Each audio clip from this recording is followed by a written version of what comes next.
Presyo nito mga call is umabot po siya na... Hello mga call, welcome back sa ating YouTube channel Sorpas TV. Sa bago lang sa ating channel, huwag niyo mag-like and subscribe. Then click na rin ang notification bell para laging updated sa ating mga susunod na video uploads kayo ito.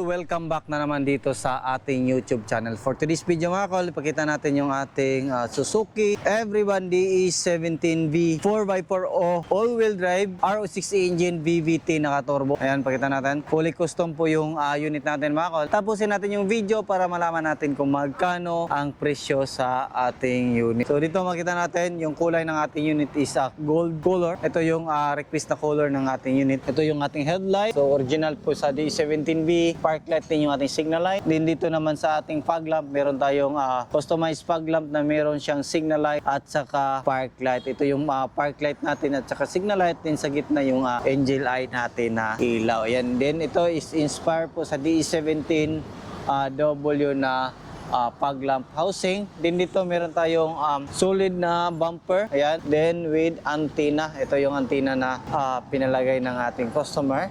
Ayan. Tapos dito sa bumper natin sa ilalim, meron tayong stone guard.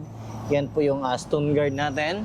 Then dito, nilagyan natin ng chrome sa hood kasi yung original ng mga D17V is wala po siyang chrome sa kanyang hood. Ito is naka-fender, then naka 13 inches mud terrain tire and brand new na mag wheels mga kalayan. Then fully undercut din yung ilalim ng ating unit. Then dito, yung ating side mirror is auto-fold and retractable. Then kompleto po siya sa rain visor. Ayan. Then meron tayong 2.5 by 2.5 Adventure Kings owning mga call. Yan po yung owning natin. Then meron tayong original na top load carrier sa itaas. Original Japan po yan mga call. Then dito naman tayo sa likuran. Ito naman yung likuran natin. Is meron tayong nilagay dito na spoiler, third light. Then ito yung ating premium na ladder. Yan po yung ladder ng ating unit. Ayan. Dito naman sa likuran, meron tayong stickboard na nilagay. Then meron tayong dalawang camera. Yung isang camera is sa dashcam. Then yung isang camera is sa ating stereo. Ito yung taillight ng mga DE17V mga call. Yan po yung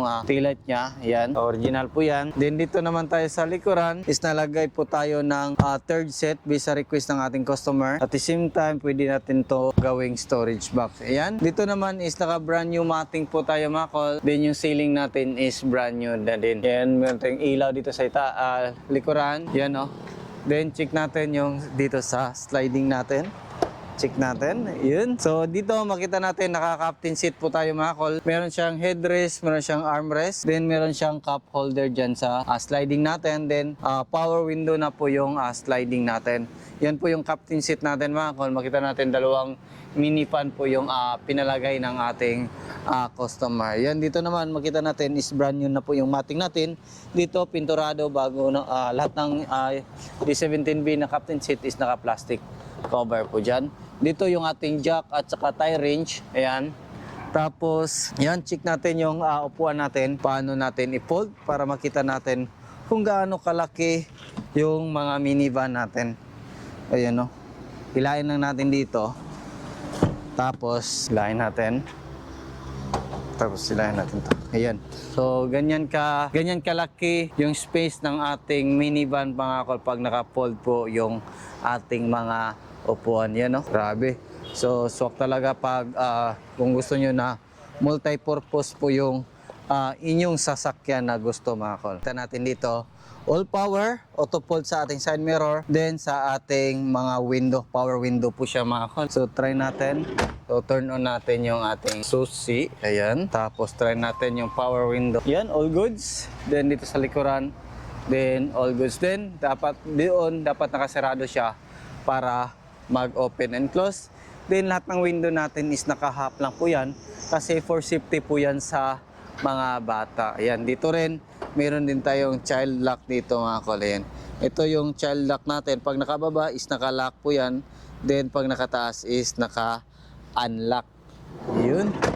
So dito tayo. So, try natin yung auto-fold ng ating mirror. Ayan, function sa kabila din. Function din. Check natin. Yun. All goods. Then try natin start yung makina natin. Ayan. Dito makita natin mga call is naka balik original po yung kulay ng ating dashboard. Yan, dito rin meron tayong nilagay na digital temperature gauge. At the same time, pwede natin yung gawing scanner sa ating unit. Yan yung kagandahan sa mga D17V mga kol kasi maraming mga bottle holder. Ito, isa, dalawa, tatlo, and apat. Yan po yung kagandahan nito mga kol. Then dito makita natin basta turbo na unit mga kol, meron siyang RPM. Ito yung RPM natin. Then ito yung ating speedometer reading. Then ito naman sa ating gas. So yan po yung kagandahan niya. Ito naman yung ating steering wheel ng ating unit, stock lang or original. Then dito meron tayong fog lamp switch dito. Headlight adjuster nandito mga kol. Then ito yung ating leg row. Makita natin yung ating mating dito is brand new na din. Then yan po yung ating accelerator pedal, brake pedal, din yung ating parking brake pedal. Yung kagandahan sa mga ganitong unit mga kol kasi fully electronic na po yung pedal niya. Accurate po yung mga binabato na information from pedal papunta sa ating ECU. O yun o. Then dito meron tayong 9 inches Android touchscreen stereo with reverse camera po yan mga kol. Then dito sa itaas meron tayong dashcam. Yan po yung dashcam natin. Then dito yung ating shifter. Then sa gilid meron siyang overdrive switch. Yan makita natin sa gilid ng park. Meron siyang naka-audio. Ayan. Then dito makita natin yung ating blower switch, then aircon switch. Then dito naman yung ating hazard switch. Then dito yung ating shift lock. Ayan. Meron tayong glove box dyan. Then meron din dito. Meron din tayong mga lagayan dito. Ayan. Then dito sa itaas mga kol, meron din tayong headroom. Yan po yung kagandahan sa mga D17V na power window na unit kasi meron siyang headroom sa itaas. Ayan, dito naman tayo sa makina natin. Titingnan natin. Ayan. Ito yung mga opener sa ating makina. Ayan. So, ito yung makina natin. Yung makina natin mga kol is RO6A engine, VVT, 12 valve. Then, naka-timing chain na po ito mga kol. Yan po yung kagandahan nito. Turbo po ito. Meron itong maximum power na 64 horsepower at 6,000 RPM. Then meron itong maximum torque na 95 Newton meter at 3,000 RPM. Yan, dito tayo mag-refill ng engine oil. Ito yung ating PCV valve, VVT solenoid. Ito yung common rail natin, injector. Ayan, tatlong injector po yan. Isa, dalawa, tatlo. Then yung ignition coil natin at saka spark plug nandito po sa ilalim ng block natin. Itong mga vacuum na to is ito yung mga vacuum sa turbo ng ating unit. Yan, dito naman makita natin yung oxygen sensor natin. Then yung ating mga ibang sensor, yung ating temperature sender. Tapos dito yung ating camshaft sensor. Then punta naman tayo sa kabilang side. You know, ganda ng kulay ng ating unit, you know. Yun, ganda. Dito tayo sa kabilang side. Dito naman makita natin yung ating chassis number. Gas tank opener nandito. Ayun. Tapos ito naman. Ayan, ito yung makita natin dito. Alternator, aircon compressor, engine. Dito tayo mag-check ng engine oil. Tapos ito yung ating throttle body. Yung throttle body natin mga kol is fully electronic po yan mga kol. So, wala na po siyang cable na mapuputol. Ito naman sa ETF natin. Check natin yung ETF natin yan. Kulang po siya sa level. Padagdagan po natin yan. Then ito yung ating main fuse box, air filter housing. Then ito yung ating ECU. Nandito po yan. Yan o, lamig ng aircon natin mga kol. Tapos dito. Check naman natin dito. Ayan. So, ito yung stick natin. Tapos ito yung ating coolant reservoir. Then yung ating brake fluid reservoir.